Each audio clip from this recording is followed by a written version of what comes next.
batteries, EBL 9 volts, 600 milliampere hour, lithium ion. This is a rechargeable battery, 9 volts. We are going to make a dual voltage supply using two batteries. So here, if this is the 9 volts, we can test the positive and the negative voltage using tester set to DC, and then the positive is the small head, negative the big head. Let us test positive, the red probe, negative to the big head.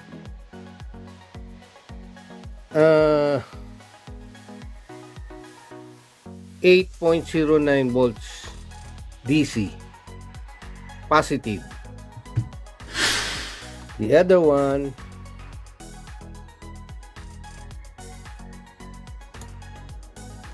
$8.29 volts DC. So this is it has more voltage than the other, than this one. That is the positive voltage. But what if we reverse the connection, or we have the probe, the red to the negative, and then the negative probe to the positive? We got 8.29 negative volts DC. So it becomes negative voltage, or negative 8.29 volts. Same as this. Negative 8.08. So these two batteries, they have a different voltage, at least approximately they are both 8 volts. And we can see here that we already seen here that there is a positive voltage and negative voltage, and that is we are going to do to make a dual voltage supply using two batteries.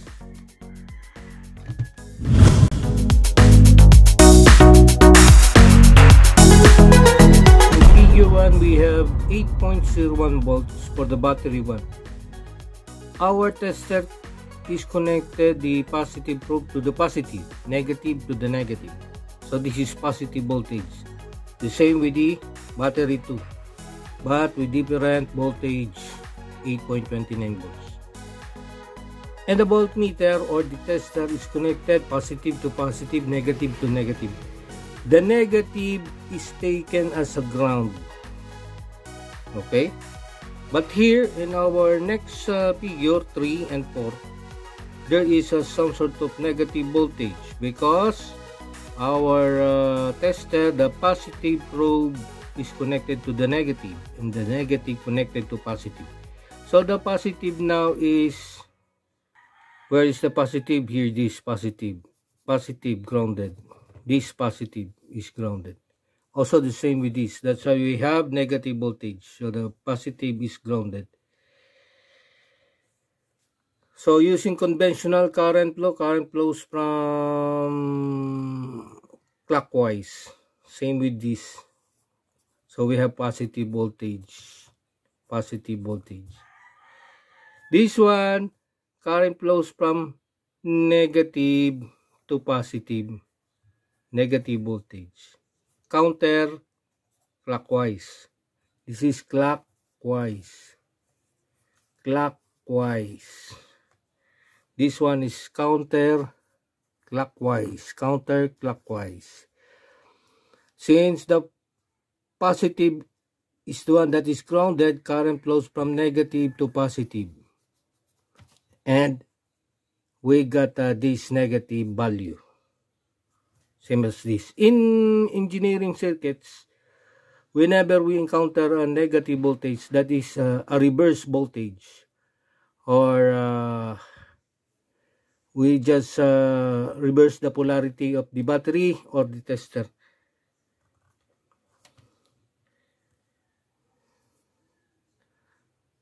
So, negative voltage, positive is grounded.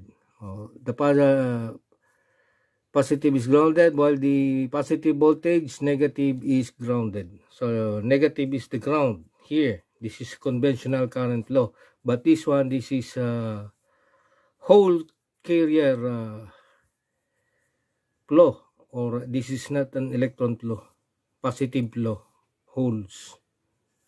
From negative to positive, positive ground. So we can consider, we can make the ground, we can make the positive as ground. We can take the positive as ground here. Here, this is conventional. The negative is always the ground.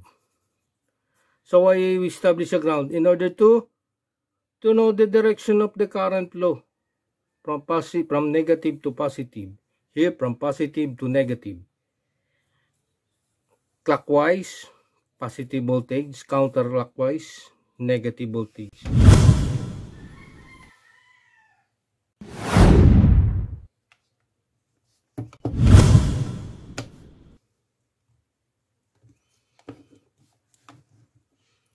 We now have this is our dual voltage supply using two batteries. We have the circuit.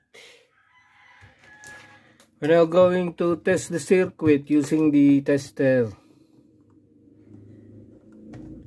set to DC.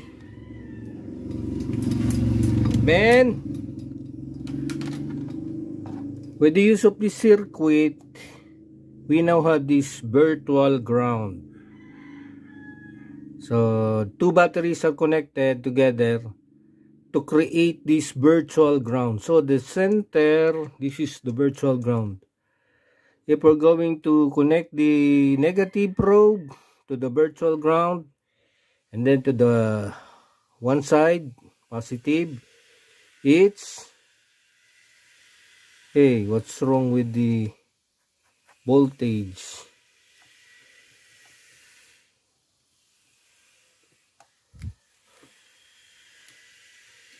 The voltage is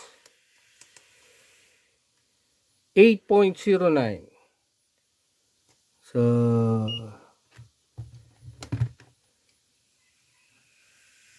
8.09.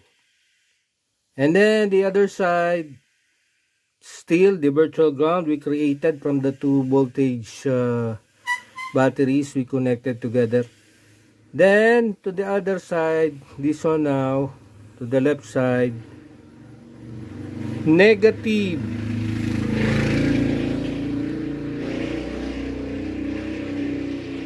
Negative 8.29 volts. This one, positive 8.09 volts. This one, negative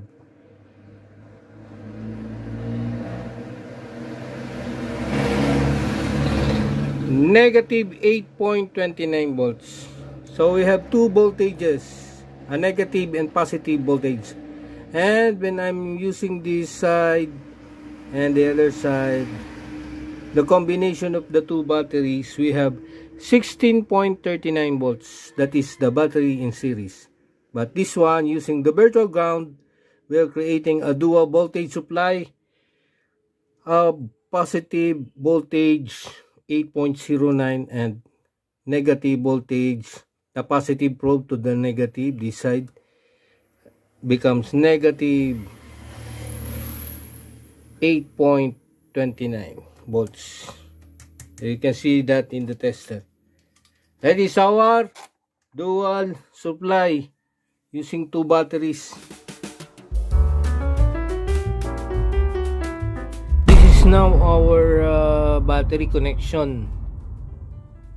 The negative battery left hanging, no connection, and then the positive is connected to the other battery, negative terminal.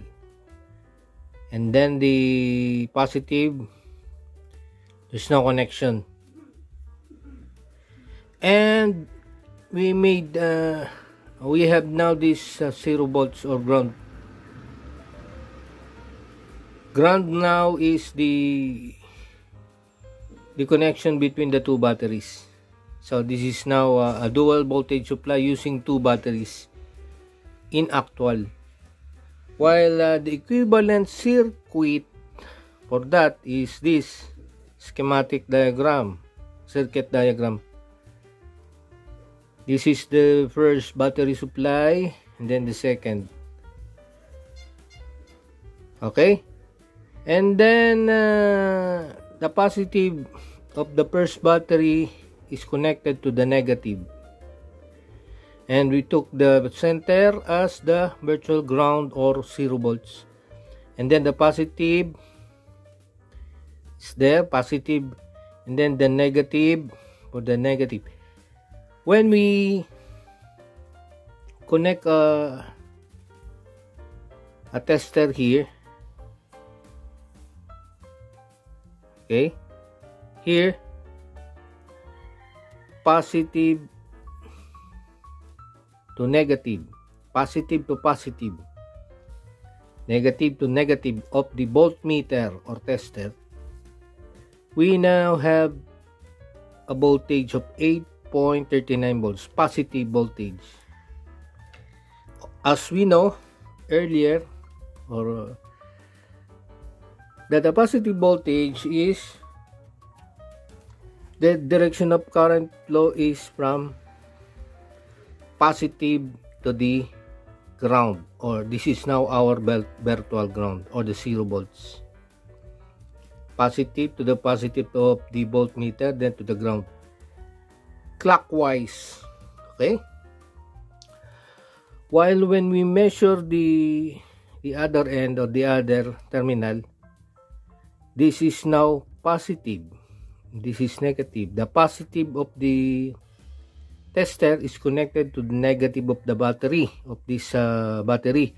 Negative to the virtual ground. So, what happened is current now flows in opposite direction, which is counterclockwise. This is clockwise, CW. This is counterclockwise because it flows from negative of the battery to the positive of the tester, then to the negative or the virtual ground. Okay, to the negative of the probe, then to the virtual ground.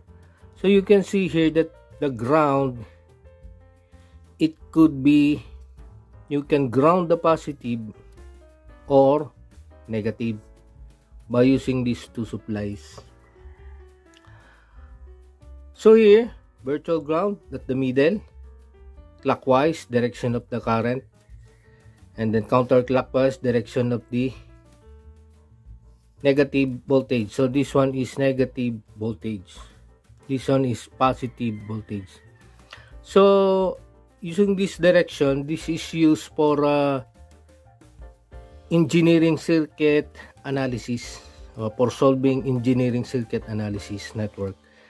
When we are dealing with counter or clockwise, we are referring that the voltage here or the current here is reverse in direction.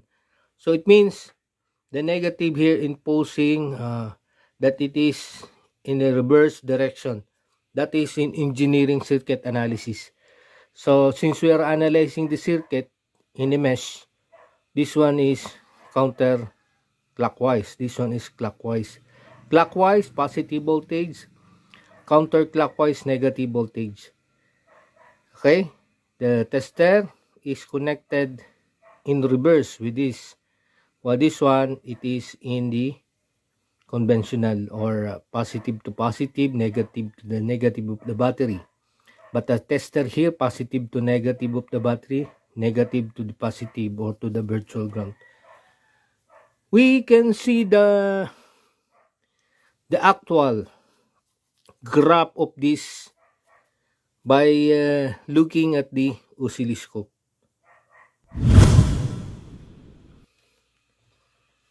This is now our circuit. So we have the virtual ground, and then the negative voltage is here to the negative, positive voltage with two different batteries. We're going to examine the circuit using the oscilloscope. That is the oscilloscope. So you can see there are two sets of line.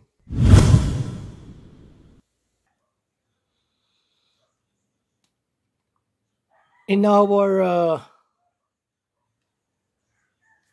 circuit diagram, we have the positive voltage.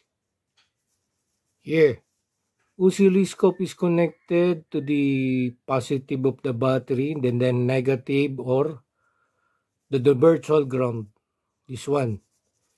And we have, this is the, now the virtual ground, the center.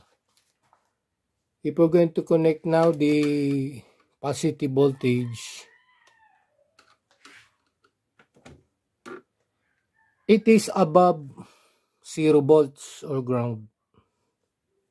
Okay, that's why this is positive voltage. And then this negative voltage, 8.09 volts. We're going to see that the oscilloscope, negative voltage,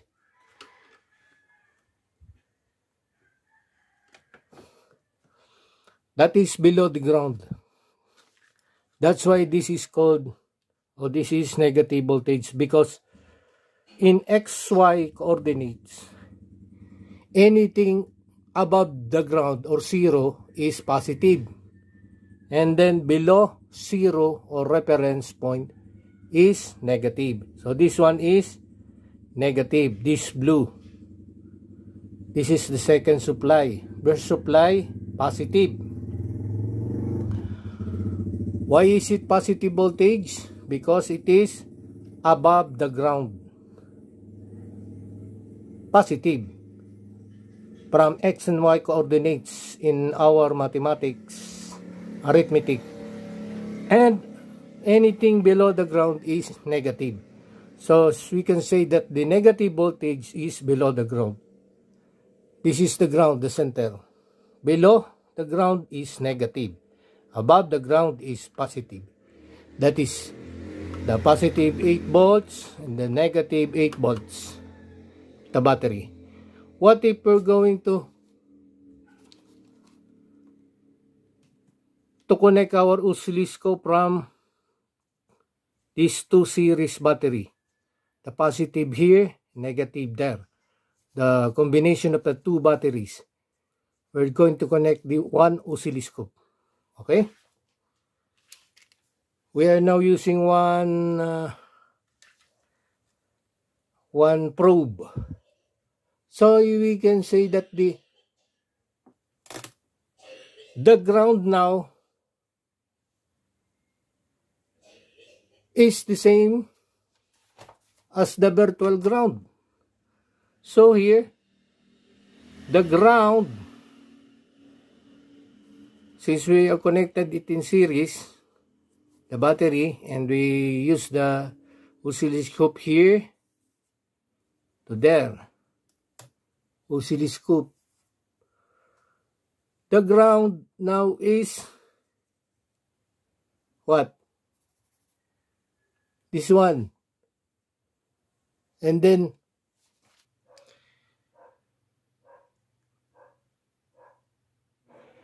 like this oscilloscope, positive voltage, negative voltage.